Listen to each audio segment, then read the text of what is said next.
Welcome, and thank you for being here. Tonight's story is not about cannons, marching boots, or the noise of battle. It is not about heroism shouted across smoky fields or dramatic turning points etched into textbooks. Instead, this is a quieter story, one that unfolded far from the front lines, behind heavy curtains and polished doors, in rooms where the war felt distant, muffled, and almost unreal. Tonight, we step into the private world of the ultra-wealthy during the American Civil War. While much of the nation lived with uncertainty, shortage, and anxiety, a small group existed in an entirely different reality. Their days were not shaped by ration books or draft notices, but by social calendars, wardrobe choices, and the careful performance of wealth. For them, the war was not something that interrupted daily life, it was something that happened somewhere else. This story explores how the richest families of the Civil War era continued to live in extraordinary luxury, even as the country around them fractured. Not in secret and not quietly, but openly, deliberately, and often extravagantly. To understand this world, we must first set aside modern assumptions. Today, extreme wealth often hides behind privacy, offshore accounts, and understated branding. But in the 1860s, wealth demanded visibility. If you had money, you were expected to show it. Not once, but constantly. Every meal, every outfit, every social appearance was an opportunity to announce status. And so, while the nation struggled, the elite doubled down on display. They lived in homes designed to impress before a single word was spoken. Grand staircases padded so footsteps made no sound. Ceilings covered in gold leaf and painted cherubs. Rooms large enough to host dozens, yet used by only a few. These houses were not just places to live, they were statements. Proof that fortune, lineage, and influence still stood firm, regardless of what headlines said. In these homes, comfort was not a goal. Comfort was assumed. What mattered was refinement. Beds were layered with imported linens. Curtains were made from silk that had crossed oceans. Water for washing was warmed and scented, because cold water was associated with labor. Even the act of waking up was curated. Servants adjusted light through curtains to ensure it fell gently, flattering the face. Privacy, in the modern sense, barely existed. There was always someone nearby, ready to assist, observe, or report. The wealthy did not wake themselves. They were awakened. And this pattern continued throughout the day. Nothing was rushed. Nothing was accidental. Time itself seemed to slow inside these households, insulated by money and routine. While factories ran and armies marched, the elite measured their days in meals, visits, and events. Food alone revealed the distance between classes. Breakfasts stretched across long tables, covered in crystal, silver, and porcelain. Not one dish, but many. Game birds, imported fruits, rich breads, thick chocolate, and beverages that required explanation rather than choice. The purpose of these meals was not nourishment. It was display. To sit at such a table was to participate in a performance. The arrangement of plates, the order of service, even the way food was discussed all reinforced hierarchy. Who was served first? Who commented on flavor? Who was allowed to complain? These details mattered. They always did. And conversation, just as carefully managed, flowed alongside the courses. Discussions of society, family connections, and subtle rumors replaced any serious mention of the conflict outside. The war existed, of course, but it remained abstract, something discussed in terms of investment risk, supply disruptions, or political positioning rather than personal cost. For many elites, the war was inconvenient, not devastating. Clothing played an equally important role in this world. Dressing was not a private act. It was a coordinated effort involving multiple attendants. Each garment served a purpose beyond warmth or modesty. Fabric signaled access. Lace signaled expense. Gold buttons and imported trims signaled old money rather than new success. Repeating an outfit was not just unfashionable, it was socially damaging. Every appearance required calculation. Who might be present? What message should be sent? What rival needed to be outshone? Clothing became a language, one spoken fluently by those raised within it, and painfully by those who were not. Even transportation reflected this mindset. Carriages were not simply a way to move through the city. They were rolling announcements. Lacquered surfaces, polished fittings, matched horses, and uniformed drivers ensured that every arrival was noticed. Routes were chosen not for efficiency, but visibility. To be seen was the point. A carriage ride was a public statement that wealth remained intact. Social gatherings reinforced this reality even further. Breakfasts, luncheons, dances, and evening events functioned as informal courts of power. Invitations were currency. Seating arrangements were strategy. Conversations were measured, coded, and remembered. At these events, charity often appeared but rarely without spectacle.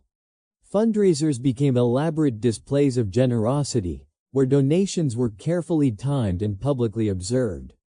Support was expressed in ways that maximized visibility, ensuring reputations grew alongside contributions. Was help provided? Yes. But image always came first. Perhaps the most striking element of this world is how completely it insulated its inhabitants from the emotional weight of the era. While letters from the front circulated elsewhere, here the concerns were social rank, fashion trends, and perceived slights. Life continued with remarkable consistency. This was not ignorance. It was distance. Distance created by money, by servants, by walls thick enough to block sound, and routines strong enough to block reality. The wealthy did not deny the war's existence. They simply experienced it as background noise. And this is what makes their story so revealing. It shows how wealth does more than buy comfort. It reshapes perception. It alters what feels urgent, what feels optional, and what feels real. In a time of national crisis, the elite did not abandon their rituals. They refined them. Luxury did not pause. It evolved. In this world, excess was not considered inappropriate. It was considered necessary. A way to maintain order, stability, and hierarchy when everything else seemed uncertain. Display became reassurance. Opulence became armor. And so, while history often remembers the Civil War through battles and leaders, there was another story unfolding quietly alongside it. A story of chandeliers still lit, tables still full, and lives carefully arranged to remain untouched. Tonight, we have stepped into that world. In the moments ahead, we will continue exploring how this elite class moved, socialized, competed, and communicated all while the nation changed around them. Not to judge, but to understand. Because history is not only shaped by those who fight, but also by those who watch from a distance, convinced that their world will always remain intact. So settle in. The velvet curtains are drawn. The silver is polished. And the performance of wealth is just beginning. The elite social world of the American Civil War did not slow down when cannons began to fire. Instead, it adapted, refined itself, and in many cases became even more extravagant. For the wealthy, social life was not a distraction from reality, it was a mechanism for maintaining power, stability, and hierarchy in a time of uncertainty. Parties, dinners, balls, and private gatherings continued with remarkable consistency, creating an alternate rhythm of life that existed alongside the chaos of war. These events were not spontaneous celebrations. They were carefully orchestrated performances. Every detail was planned weeks in advance, from guest lists to menus, from lighting to music. Hosting was a form of social dominance. To host well was to demonstrate that one's resources, influence, and confidence remained untouched by national turmoil. Canceling or downsizing an event could be interpreted as weakness, financial strain, or loss of standing. Lavish dinner parties were the foundation of elite social life. Long tables were arranged with precision, layered in embroidered cloths, fine china, and polished silverware. Each seat was chosen deliberately.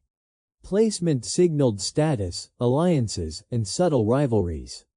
Who sat near the host, who was placed at the ends, and who was invited at all mattered deeply. These unspoken rules were understood by everyone in attendance, and breaking them could cause lasting social damage. The meals themselves were theatrical. Courses arrived in sequence, often prepared by highly skilled cooks who had trained in European culinary traditions. Ingredients that were scarce or expensive during wartime became symbols of triumph over limitation. Imported wines, rare spices, and delicacies appeared not because they were necessary, but because they were difficult to obtain. Scarcity increased their value as status symbols. Conversation during these dinners followed an equally controlled pattern. Open discussion of battlefield casualties or suffering was considered inappropriate. Instead, guests spoke about society news, fashion trends, family connections, and vague political opinions framed carefully to avoid discomfort. The war was acknowledged indirectly through references to supply chains, economic shifts, or future prospects, but rarely addressed as a human tragedy. Emotional distance was maintained through etiquette. Evening gatherings expanded this social theater further. Musical performances, poetry readings, and private concerts were common. Wealthy families employed musicians or invited well-known performers into their homes. Music filled drawing rooms while the world outside experienced silence after loss. These performances reinforced refinement and cultural superiority, reminding guests that taste and elegance still flourished behind guarded doors. Balls represented the pinnacle of wartime entertainment. These events required vast resources, large spaces, decorations, orchestras, and extensive staff. Invitations were coveted and limited.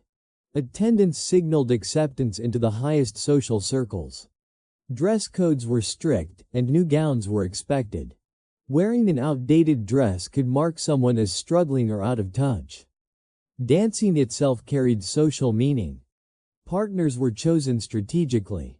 A dance could strengthen alliances between families, signal romantic interest, or repair strained relationships. Every movement was observed, remembered, and quietly discussed afterward. In these rooms, reputations were built or quietly diminished. Charity events also became social spectacles. Fundraisers for hospitals, soldiers' aid, or relief efforts were often framed as noble causes, but they also served as stages for visibility. Donations were sometimes announced publicly. Generosity became competitive. The amount given mattered less than who saw it given. Philanthropy enhanced prestige and provided moral insulation, allowing participants to enjoy luxury while maintaining an image of responsibility. Servants played a crucial role in sustaining this social world. They moved silently through rooms, ensuring glasses were filled, garments adjusted, and schedules maintained. Their labor was invisible by design. The smoothness of an event depended on their efficiency, yet their presence was never acknowledged. This invisibility reinforced the illusion that elegance was effortless. News from the front occasionally reached these gatherings, usually through whispered conversations or letters read in private corners. Even then, reactions were controlled. Visible distress disrupted the social atmosphere. Emotional restraint was a marker of class. To remain composed was to demonstrate breeding and strength. As the war dragged on, some gatherings grew even more elaborate. Uncertainty encouraged excess. Hosts seemed determined to prove that their world would not collapse. Decorations became richer.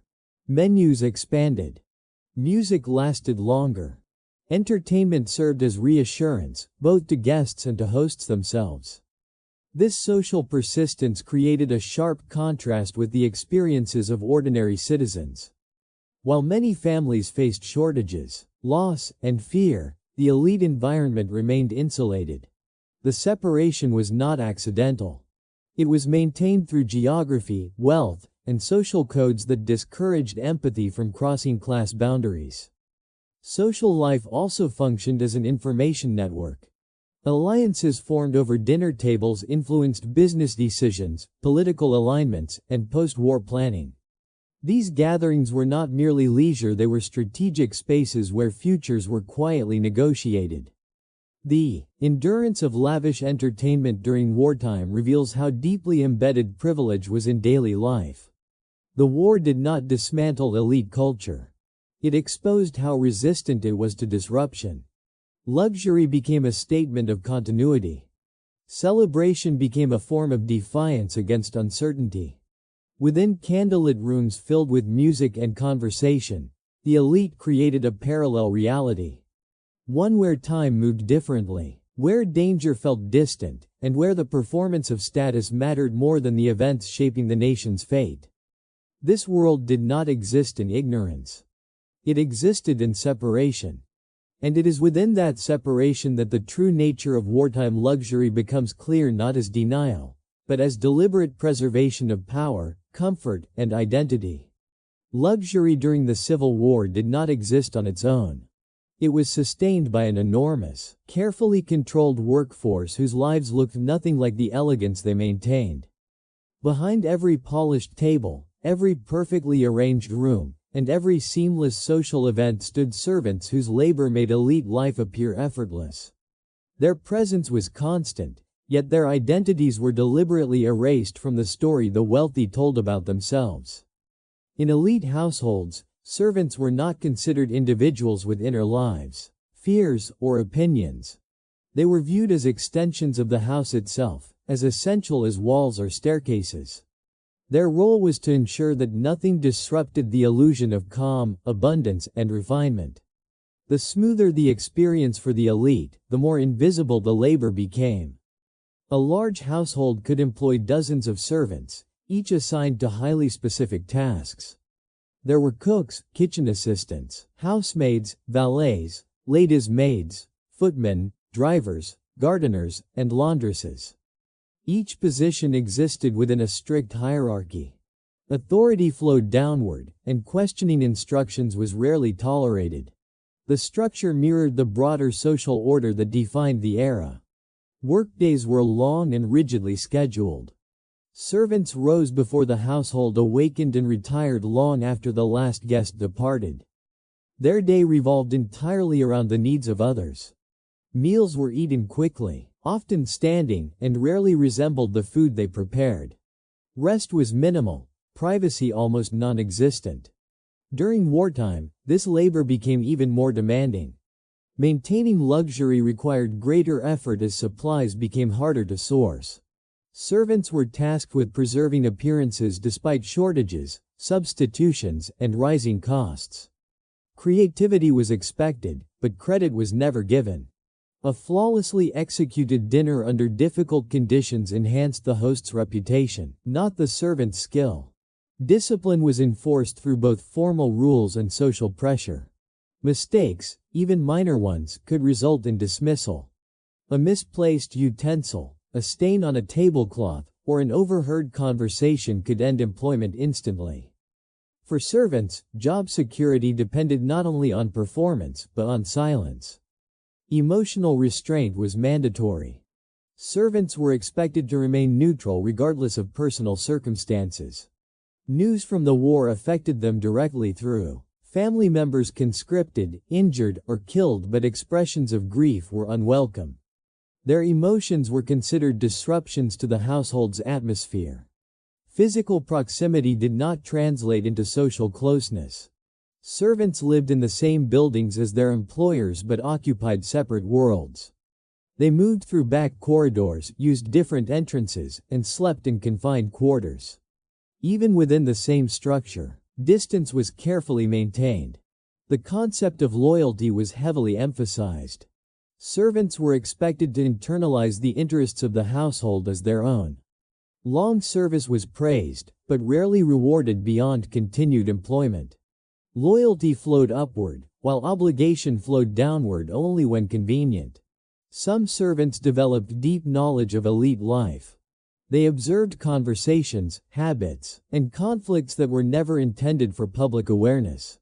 Yet this access did not grant power. Information stayed unspoken, not out of trust, but necessity. Speaking could mean unemployment, social isolation, or worse. The war intensified this imbalance. While elite families used social gatherings to insulate themselves from fear, servants carried the weight of both worlds. They managed households that refused to acknowledge suffering while personally experiencing its consequences. This dual existence required constant emotional control.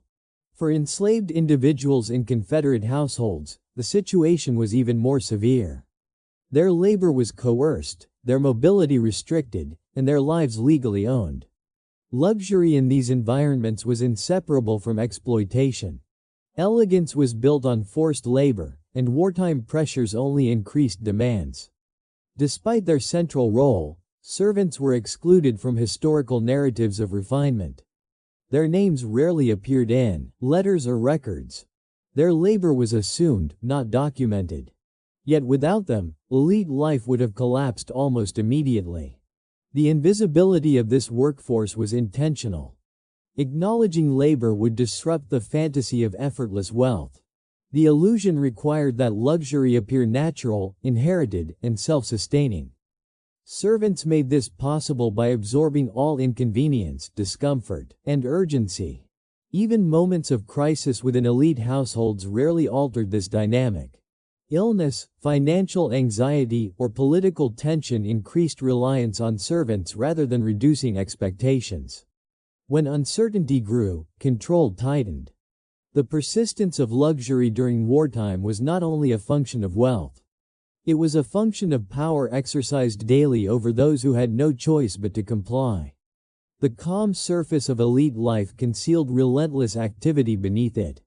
Understanding this invisible workforce reveals the true cost of wartime luxury. Not measured only in money, but in exhaustion, silence, and erased lives. The grandeur seen by guests depended entirely on the labor they were trained not to notice. This hidden structure ensured that, even as the nation fractured, elite households continued to operate with precision. The performance of stability relied on those who were never allowed to benefit from it. And it is within this imbalance that the reality behind luxury becomes unmistakably clear. War disrupted nations, but for the elite, it also reshaped opportunity. While soldiers faced uncertainty on the battlefield, wealthy families focused on protecting and expanding their financial power. Money did not disappear during the Civil War. It moved, shifted, and concentrated. Those with existing resources were often best positioned to adapt, and in many cases, to profit. Elite wealth was rarely stored in cash alone. It existed in land, businesses, bonds, trade connections, and political influence. These assets did not vanish when conflict began. Instead, they became tools for navigating instability. The wealthy treated the war as a volatile market rather than a moral crisis. Risk was calculated, not feared. Land ownership was one of the most important pillars of wealth. Large estates continued to generate income through rent, agriculture, or resource extraction. Even as supply lines were disrupted, land retained value as a long-term asset. For elites, holding land was a way to anchor wealth during uncertainty. Property symbolized permanence in a moment when everything else felt fragile. Industrial investments grew increasingly significant. Factories producing textiles, weapons, uniforms, tools, and food supplies became essential to the war effort. Those who already owned or financed such operations found themselves in a position of leverage. Demand surged, contracts multiplied, and profits followed. War created urgency, and urgency favored those with capital and connections. Government contracts became a major source of income. Supplying armies required vast amounts of material, and speed mattered more than cost. Elites with political ties secured deals that guaranteed steady payment. Oversight was limited, and accountability often secondary.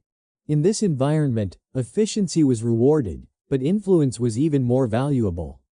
Speculation also played a role. Wealthy individuals invested in bonds, commodities, and businesses they believed would gain importance as the conflict continued. These decisions were informed by private information, social networks, and political insight unavailable to most citizens. Knowledge itself became a form of currency. Currency instability affected different classes unevenly.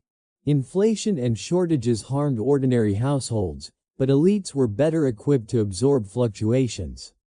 They diversified assets, moved money across regions, and relied on credit networks. Financial resilience allowed them to remain insulated while others struggled. Banks remained central to elite strategy. Access to credit ensured continuity of lifestyle and investment. Even during wartime, the wealthy could borrow against assets, negotiate favorable terms, and restructure debt. Financial institutions prioritized clients with proven resources, reinforcing existing hierarchies. For many elites, the war was not a pause in ambition but a test of adaptability. Business decisions were framed as pragmatic rather than exploitative. Profit was justified as foresight. Losses elsewhere in society were viewed as unfortunate but inevitable consequences of conflict. Moral questions rarely entered financial calculations. The suffering associated with war remained abstract when filtered through ledgers and contracts. Distance from the battlefield allowed money to be discussed without reference to bloodshed. Financial success became detached from human cost. Inheritance strategies also adapted. Families planned for uncertainty by securing trusts, transferring assets, and protecting lineage wealth. The war intensified concern for legacy. Maintaining family status across generations mattered as much as immediate profit. Financial planning became a form of control over the future. Even failure was manageable for elites. Losses could be absorbed, written off, or offset by other gains. Wealth provided margin for error. This flexibility stood in sharp contrast to the experiences of working families, for whom a single disruption could be devastating. The circulation of money during the war reinforced social divisions. Capital flowed upward, consolidating power among those already privileged. The conflict did not redistribute wealth evenly. It concentrated it further. Financial survival favored those who began with advantage. Public perception of wartime wealth was carefully managed. Elites framed their success as patriotism, efficiency, or necessity. Financial involvement in the war effort was presented as contribution rather than exploitation. Language softened reality and protected reputation. Behind closed doors, however, calculations remained precise. War altered markets, but it did not alter the core objective, preservation and growth of wealth. Luxury lifestyles depended on this continuity. Financial security ensured that social rituals, properties, and influence could continue uninterrupted. Understanding elite finances during the Civil War reveals a quieter dimension of conflict. While armies clashed, another battle unfolded in boardrooms, banks, and private studies. Decisions made there shaped not only fortunes, but post-war power structures. Money moved through war not as a casualty, but as a participant. It adapted, multiplied, and emerged stronger in certain hands. And through this process, the distance between those who could afford luxury and those who bore the cost of conflict grew even wider. Elite women occupied a central position in sustaining luxury during the Civil War. While men often managed finances, investments, and political relationships, women controlled the social surface on which status was displayed and reinforced. Their role was not passive. It was highly skilled, demanding constant awareness, discipline, and performance. Through appearance, behavior, and social coordination, elite women became the visible guardians of class stability. Daily life for wealthy women revolved around presentation. Clothing was not merely personal expression, it was a social instrument. Dresses communicated wealth, family reputation, and adherence to fashion cycles that moved quickly despite wartime conditions. Fabric choice alone carried meaning. Silk, velvet, and lace signaled access to resources that others lacked. Even in times of shortage, elite women were expected to appear untouched by scarcity. The process of dressing was elaborate and rarely done alone. Ladies' maids assisted with layers of garments, corsetra, hair arrangement, and accessories. Each element had to align with the occasion, time of day, and expected audience. A misjudgment could be interpreted as carelessness or decline. Consistency mattered.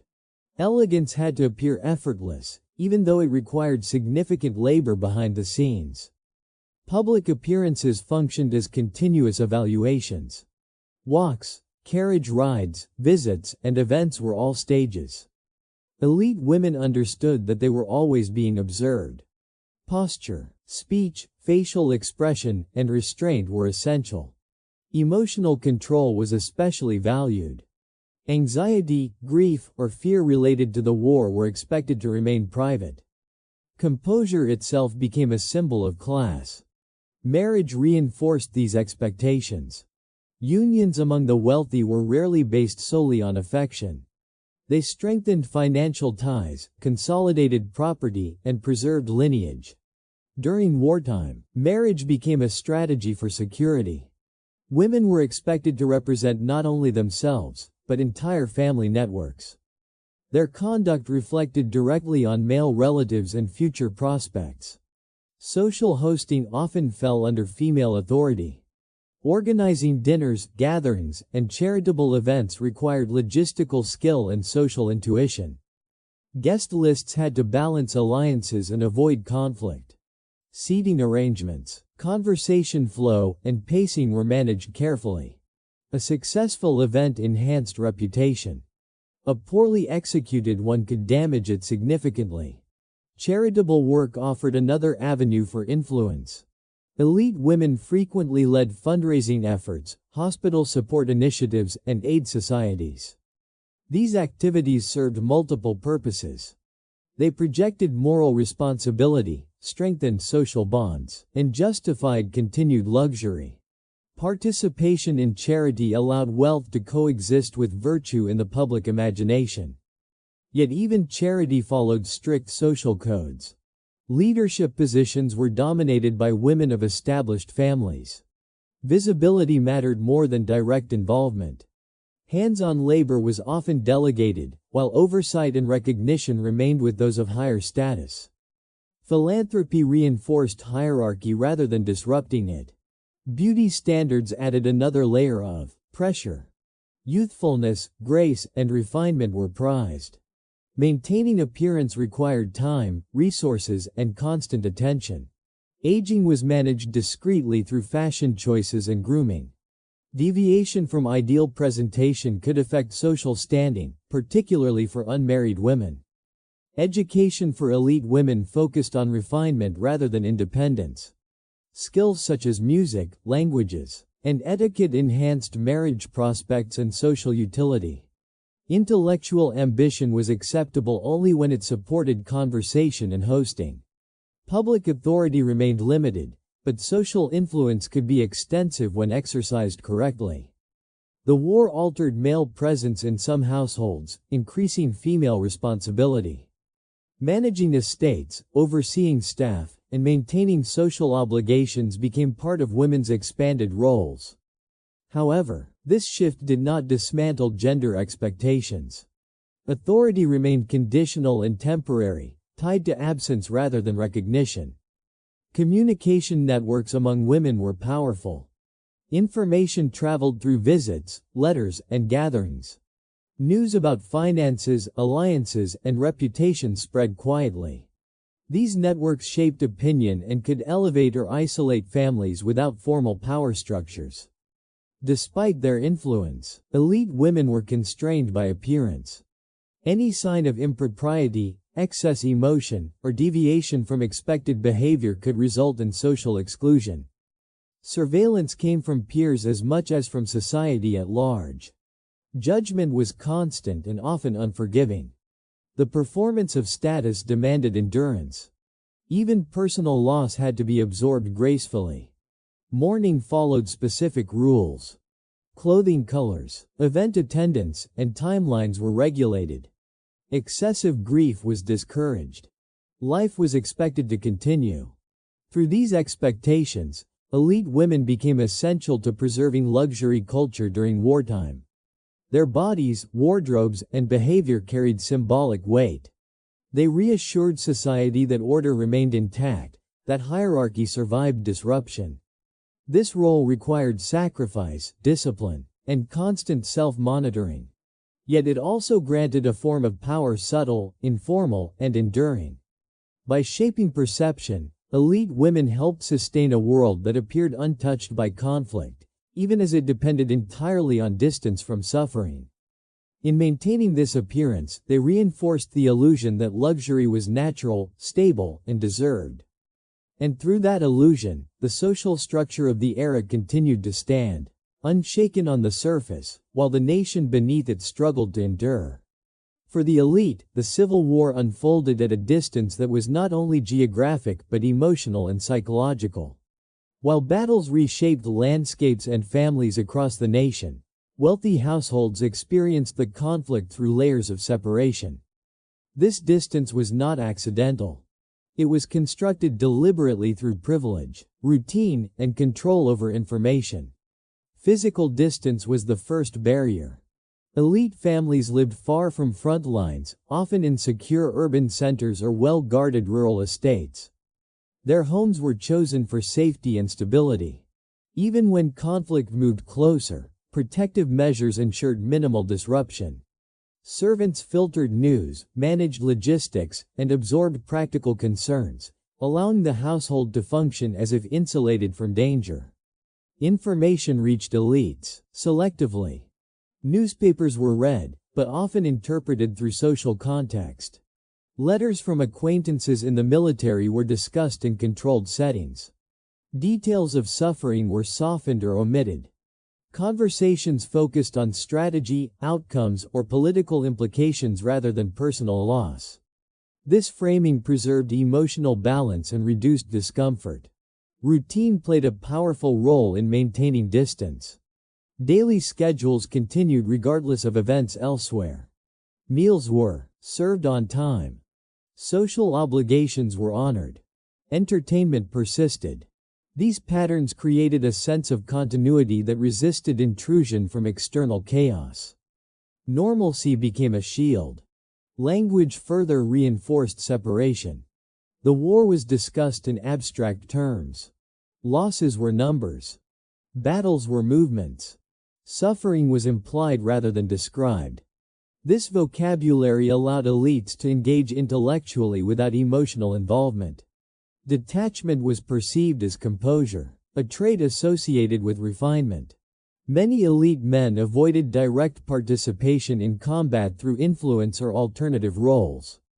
Administrative positions, political offices, or financial responsibilities kept them away from danger. These roles were framed as essential contributions, reinforcing the idea that leadership occurred away from the battlefield. Women, too, experienced the war indirectly. Their concerns centered on maintaining households, social networks, and appearances. Fear for relatives was managed privately. Public expressions of anxiety were discouraged. Emotional restraint was expected as part of class identity. Servants often acted as buffers, intercepting news that might disturb the household. They handled logistical challenges, shortages, and correspondence. This mediation reduced the immediate impact of war on elite daily life, even as servants themselves bore greater emotional strain. The contrast between elite experience and that of ordinary citizens grew more pronounced as the war continued. While many families faced constant uncertainty, elite households preserved predictability. This stability reinforced the belief that their world operated by different rules. Moral distance accompanied emotional distance. The consequences of decisions made by elites, financial, political, or social, were rarely felt directly. This separation made ethical reflection easier to avoid.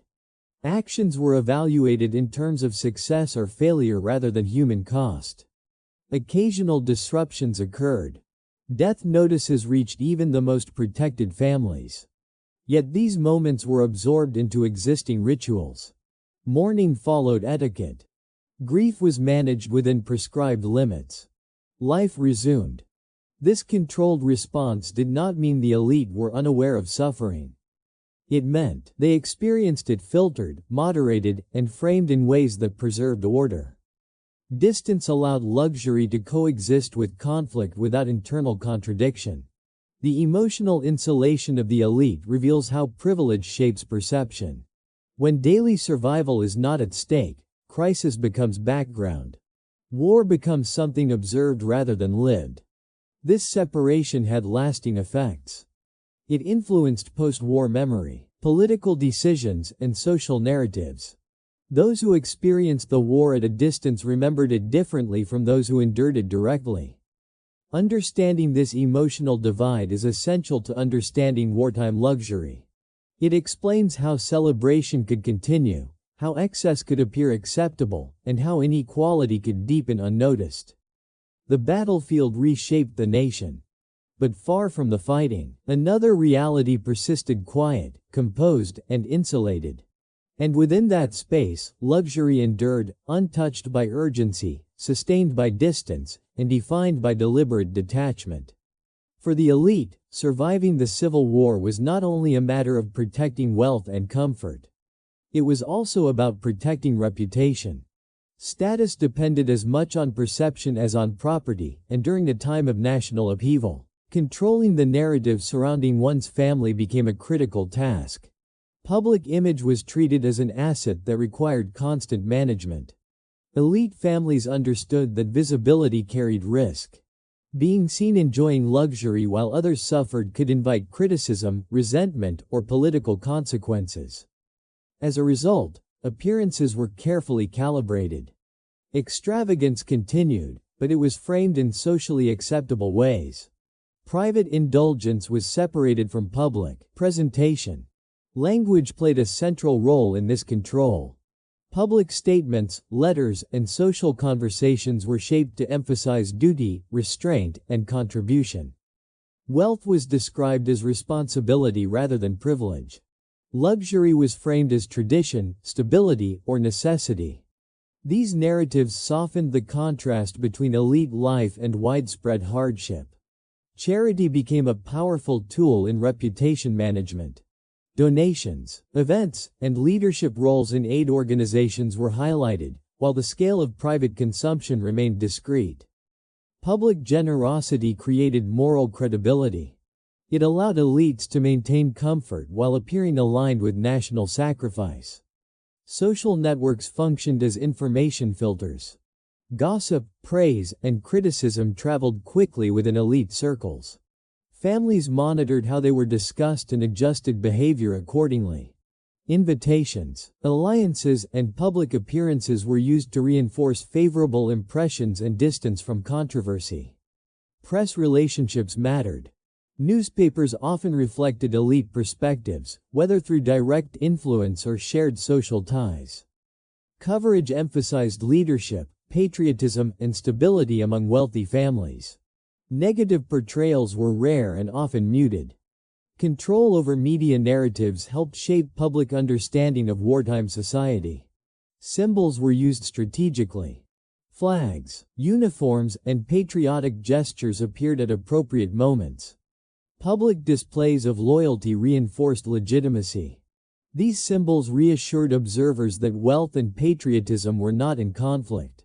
Even mourning was managed. Losses were acknowledged with dignity and restraint. Excessive grief could be interpreted as weakness or instability.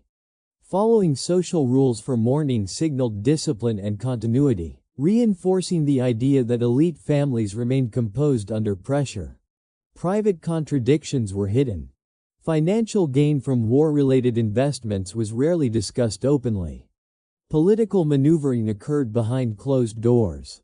The public story focused on unity and contribution, while personal interests were pursued quietly.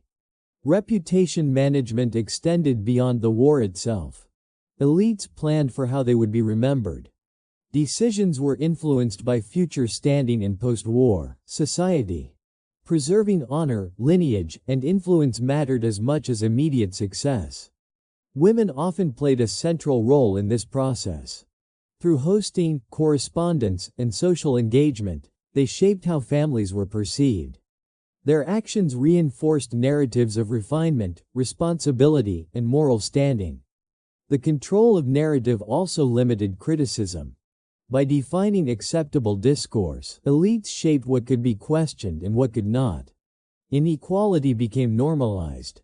Luxury was reframed as leadership. This careful image management contributed to long-term social stability for the elite. It protected their position during the war and strengthened it afterward.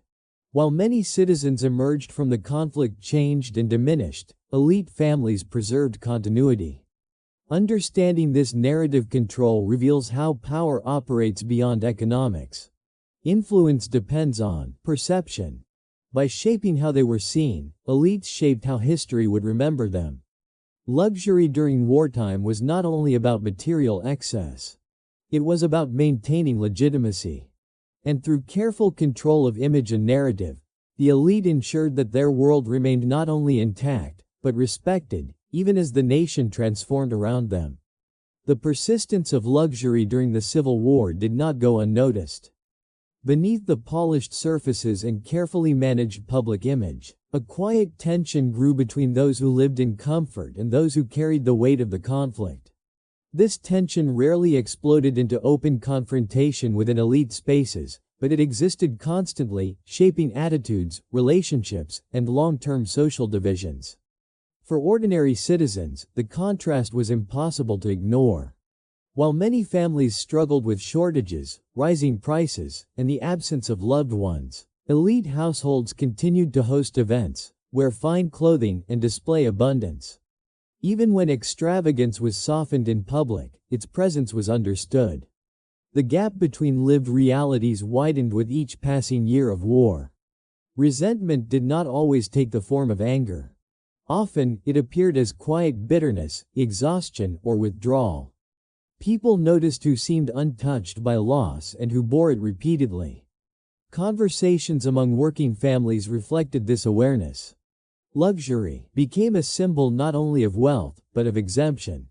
The draft intensified these feelings. Policies that allowed wealthier individuals to avoid combat through substitutes or alternative arrangements reinforced perceptions of inequality. Service and sacrifice appeared unevenly distributed. While one class planned social calendars, another counted casualties. This divide was reinforced by physical separation. Elite neighborhoods were cleaner, safer, and better supplied. Working-class areas faced shortages and overcrowding. Geography mirrored hierarchy. Movement between these spaces was limited and socially discouraged. Servants occupied a unique position within this tension. They witnessed luxury daily while often sharing the hardships of their own communities. Their labor sustained elite comfort, yet their lives were shaped by uncertainty and vulnerability. This dual exposure heightened awareness of inequality, even if expression was constrained by dependence. Public discourse rarely addressed this divide directly. Open criticism of elites carried social and economic risk. Instead, dissatisfaction circulated quietly through private conversations, letters, and local networks. Silence did not mean acceptance. It meant constraint. Elite awareness of resentment varied. Some recognized the imbalance but viewed it as inevitable. Others dismissed it entirely, convinced that hierarchy was natural and necessary. Very few questioned whether luxury itself contributed to social instability. Rituals of charity attempted to bridge the gap symbolically. Aid events and donations offered relief without altering structure. They eased immediate pressure while leaving underlying divisions intact. Gratitude was expected. Criticism was discouraged. The emotional distance maintained by elites further deepened the divide. When suffering is experienced indirectly, empathy weakens. The war became an abstract event rather than a shared trauma. This difference in perception shaped post-war memory and identity. Cultural narratives reinforced hierarchy. Refinement, restraint, and composure were framed as virtues. Struggle was framed as unfortunate but ordinary. These narratives justified inequality by presenting it as the natural order rather than a product of circumstance. As the war progressed, frustration accumulated. The longer luxury endured, the more visible disparity became. Yet upheaval did not occur within elite spaces. Control over resources, narrative, and security prevented disruption. Tension remained contained. This containment came at a cost. It hardened class boundaries. Trust eroded. The sense of shared national experience weakened. The war ended, but the divide it exposed did not close. Understanding this silent tension is essential to understanding wartime. Luxury. Luxury did not exist in isolation. It existed in contrast. Its meaning was shaped by what surrounded it.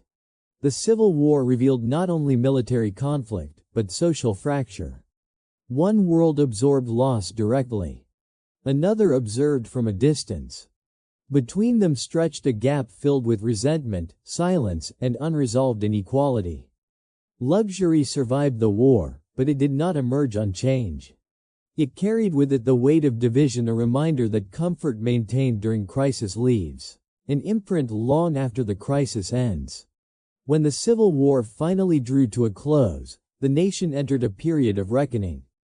Cities were scarred, families fragmented, and the emotional weight of years of conflict settled heavily across society. Yet within elite circles, the transition from war to peace appeared remarkably smooth. The surface of luxury showed little disruption. Homes remained intact, fortunes largely preserved, and social rituals resumed with familiar confidence. To outside observers, it seemed as though the elite world had passed through the war unchanged. This sense of continuity was carefully cultivated. The wealthy framed the end of the war not as a rupture, but as a return. Social calendars filled quickly. Gatherings resumed with renewed enthusiasm. Fashion evolved, but the expectation of refinement remained constant. The message was subtle but clear. Stability had endured. In reality, this continuity was an illusion, one sustained by resources, influence, and selective memory. The elite were not untouched by the war. They were simply positioned to absorb its impact without visible transformation.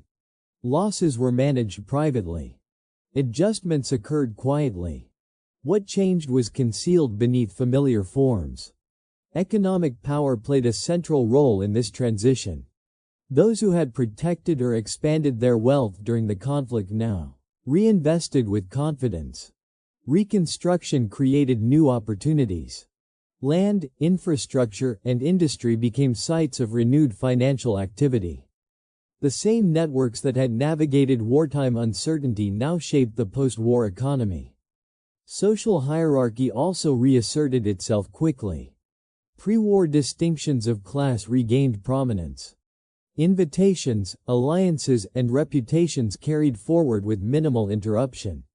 The elite social world resumed its rhythm as if paused rather than broken. New wealth entered the scene, but it was filtered through established norms. Narratives of endurance became popular within elite families.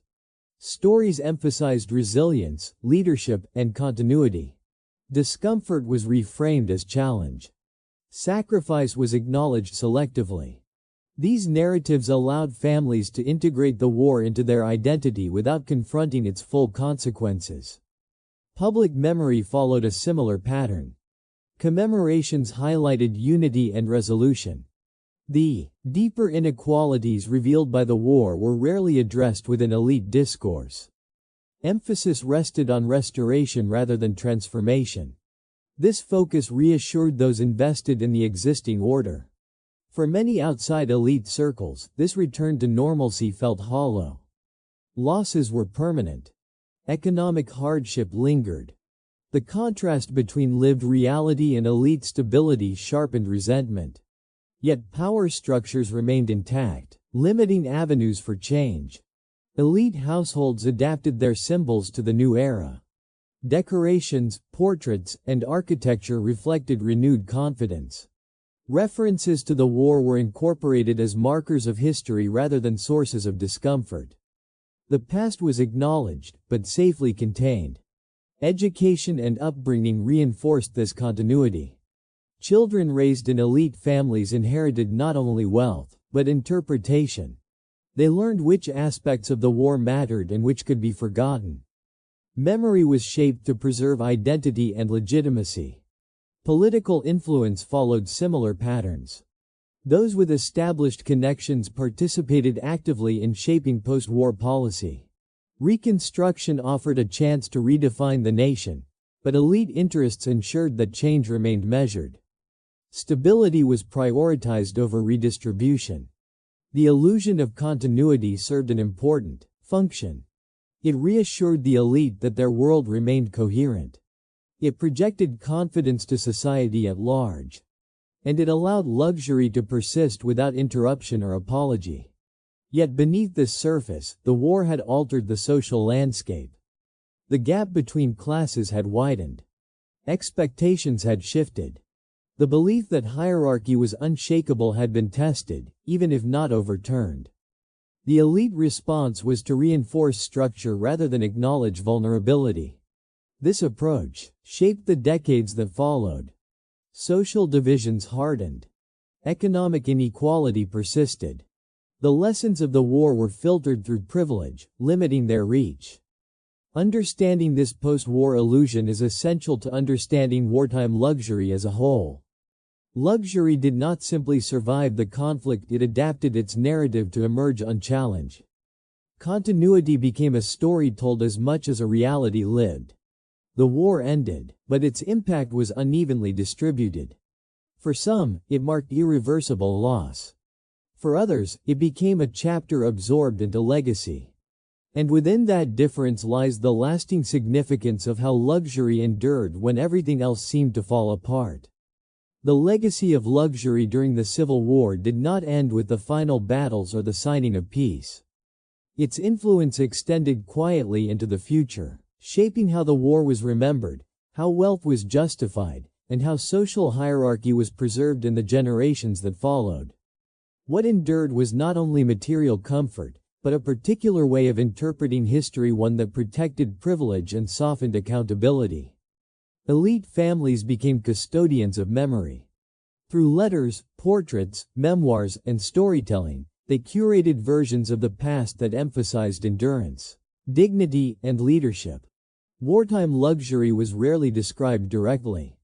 Instead, attention focused on resilience and continuity. Hardship was acknowledged in abstract terms, while comfort remained unspoken. Physical spaces played a role in preserving this memory. Homes that had hosted lavish gatherings during the war continued to stand as symbols of stability. They became monuments to family legacy. Their survival reinforced the idea that elite status was timeless, immune to disruption. The fact that many had been insulated from suffering was absorbed into the narrative of success rather than examined. Education further shaped remembrance. Children raised within elite families learned history through selective framing. They were taught to admire composure and foresight, to view wealth as responsibility, and to see hierarchy as natural. The war became a lesson in perseverance rather than inequality. Memory was structured to reinforce identity. Public commemoration followed similar patterns. Ceremonies, anniversaries, and published histories often reflected elite perspectives. The focus remained on unity, reconciliation, and progress. The unequal distribution of wartime burden was rarely centered. This selective memory influenced national understanding. Economic legacy was equally significant. Wealth preserved or expanded during the war became the foundation for post-war influence. Investments made under wartime conditions shaped industries, cities, and institutions. The benefits of stability compounded over time, widening social gaps. Luxury itself evolved, adapting to new cultural norms while maintaining core principles of display and exclusivity. The experience of sustaining comfort during crisis reinforced confidence. It confirmed that privilege could withstand upheaval. This belief influenced behavior during later periods of instability. Narratives of deservingness gained strength. Wealth was framed as evidence of wisdom and discipline.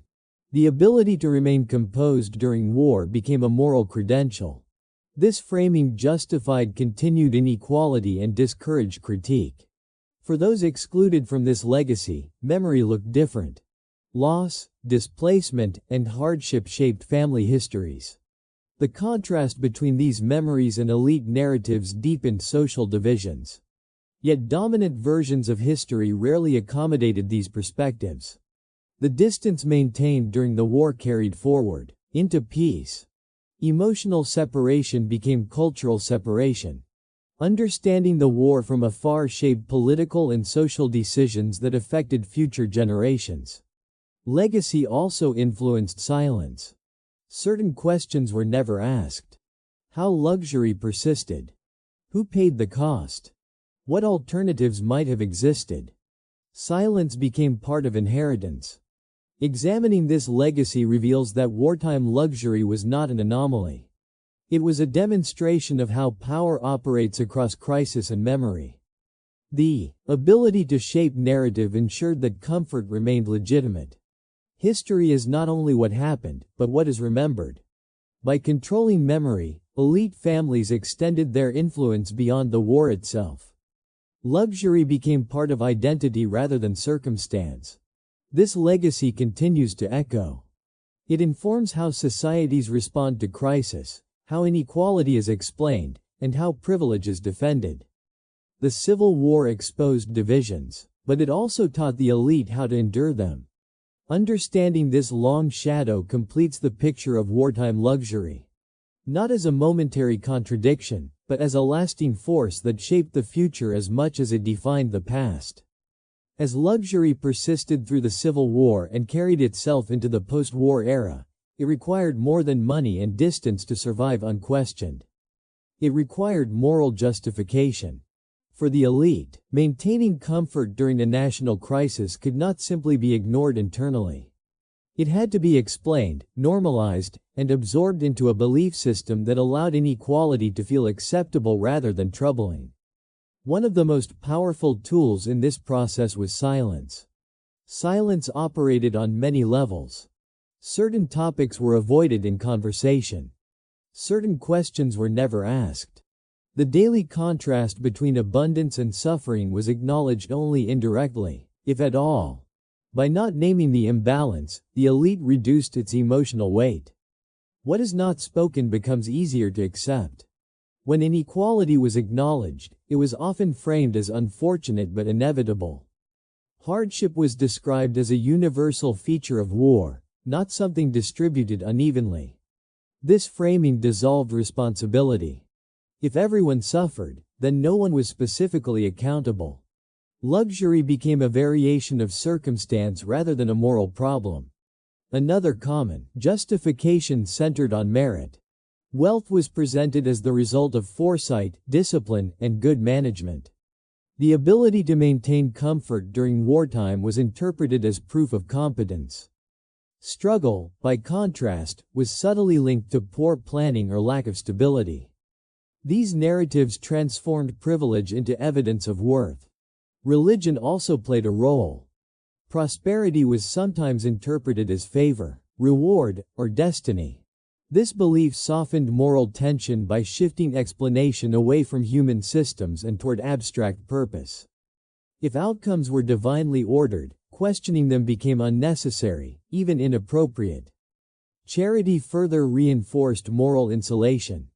Acts of giving, however limited in scale, allowed elites to view themselves as compassionate. Assistance addressed immediate needs without challenging structural imbalance.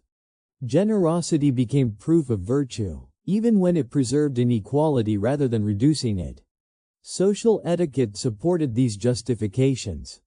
Emotional restraint, composure, and refinement were treated as virtues. Visible distress or anger at inequality was considered improper. This discouraged moral confrontation and framed acceptance as maturity. To question luxury too openly risked social exclusion. Over time, repetition normalized these beliefs. Children raised in elite households absorbed explanations without resistance. Luxury was not experienced as excess, but as normal life. Inequality became background, rarely examined. What one grows up with feels natural, regardless of its origin. The absence of direct accountability strengthened this normalization. The consequences of elite decisions, financial, political, or social, were rarely felt personally. Distance protected conscience. Moral discomfort faded when cause and effect were separated. Public discourse mirrored private belief. Narratives of order, stability, and leadership dominated. Calls for deeper reflection on inequality struggled to gain traction within elite-controlled spaces. Silence became institutional, not merely personal. This normalization did not require cruelty. It required consistency. By repeating the same explanations, rituals, and behaviors, luxury during wartime became part of the accepted social landscape. What once might have seemed shocking became unremarkable. Yet beneath this normalization lay unresolved tension. Inequality did not disappear because it was justified. It persisted, shaping resentment, memory, and future conflict. Silence delayed reckoning rather than preventing it. Understanding these moral frameworks reveals how luxury survived not only materially, but ethically. It shows how comfort can coexist with crisis when supported by belief systems that minimize contradiction. The Civil War challenged the nation's values, but within elite circles, those challenges were absorbed rather than transformed. Inequality was explained, not confronted. Luxury was defended, not questioned. And through this process, a powerful lesson emerged, one that would echo beyond the war itself. When inequality is normalized, it no longer feels like injustice. It feels like order.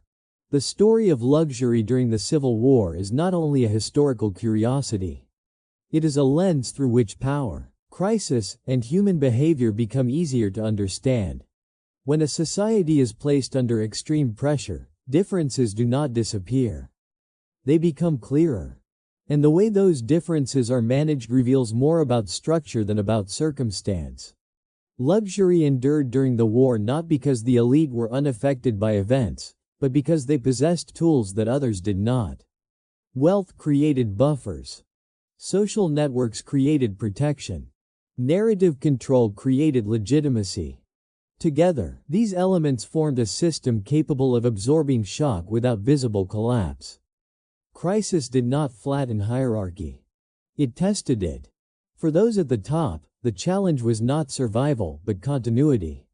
How to preserve status when the world felt unstable? The answer was ritual, routine, and distance. By maintaining familiar patterns, meals, gatherings, appearances, the elite reassured themselves that order still existed. Normalcy became a form of power. This response reflects a broader human tendency. When faced with uncertainty, people cling to structure. For the elite, structure was already aligned with comfort. Preserving it required effort, but not sacrifice. The systems that benefited them before the war continued to function during it. Power also shaped perception of responsibility. Decisions made from a distance feel lighter than those made under threat. When consequences are abstract, moral urgency fades. This does not require malice. It requires separation. And separation was abundant. Luxury during wartime demonstrates how inequality sustains itself across crisis. It adapts rather than breaks. It shifts language, modifies appearance, and adjusts narrative. But its core remains intact. Crisis becomes another environment to manage. The experiences of those outside elite circles followed a different logic. Crisis disrupted routine, fractured security, and demanded sacrifice. For them, the war was immediate and personal. For the elite, it was contextual and strategic. These parallel realities existed simultaneously within the same nation. What makes this contrast enduring is not just disparity, but interpretation. One group experienced the war as transformation. The other experienced it as interruption. These interpretations shaped memory, policy, and identity long after the conflict ended. Luxury also reveals how power resists reflection. When a system protects its beneficiaries, questioning it feels unnecessary. Comfort dulls urgency. Stability discourages examination. The absence of immediate threat allows contradictions to coexist without resolution. This does not mean that elites were emotionless or unaware. It means their position allowed them to process events differently. Distance changes meaning. Safety alters priority. And privilege reshapes what feels real. The Civil War ended, but the patterns it revealed did not. Similar dynamics appear whenever crisis intersects with inequality. Some lives absorb disruption directly. Others experience it as information. Some must adapt to survive. Others adapt to maintain advantage. Understanding wartime luxury is not about assigning blame. It is about recognizing structure. Power is not only exercised through force or law, but through routine, narrative, and insulation from consequence. The quiet endurance of luxury during national catastrophe teaches a difficult lesson. Crisis alone does not create equality. Without intentional change, it often reinforces existing divisions. History tends to focus on moments of collapse and transformation. But just as important are the moments when systems endure. When comfort survives chaos. When hierarchy remains stable while everything else shifts. Luxury during the Civil War was one of those moments. It shows how deeply inequality can be woven into daily life, how easily it can be justified, and how quietly it can persist. And it reminds us that to understand any crisis fully, we must look not only at those who struggled to survive it, but also at those whose lives continue almost unchanged. Because in that contrast lies the true measure of power. As the night draws to a close, what lingers most is not the glitter of jewels or the weight of silver trays, but the quiet contrast beneath it all. While battles raged beyond city limits and uncertainty shaped the future of a nation, a small circle of society continued to live inside carefully constructed worlds of comfort, ritual, and display.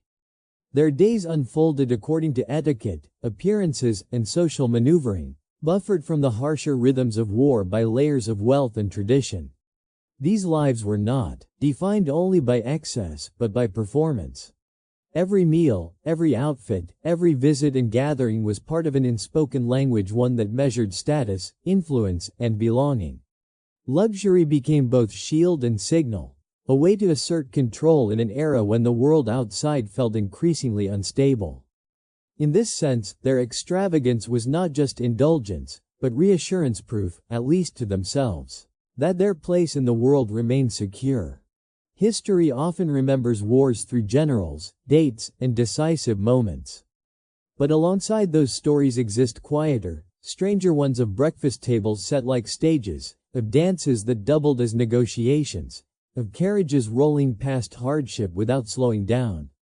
These moments do not excuse the imbalance of the past, but they help us understand it more fully, revealing how societies can fracture into parallel realities even during shared crisis. As you let these images fade, perhaps they serve as a reminder that history is not only shaped by conflict and courage, but also by comfort, denial, and the human desire to preserve familiar worlds for as long as possible. Even as time moved forward and fortunes shifted, these rituals left behind echoes, lessons about power, privilege, and the fragile illusion of permanence.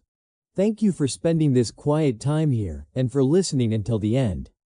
If you enjoyed this journey into the softer, stranger corners of history, you are always welcome to return. Until next time, rest well and good night.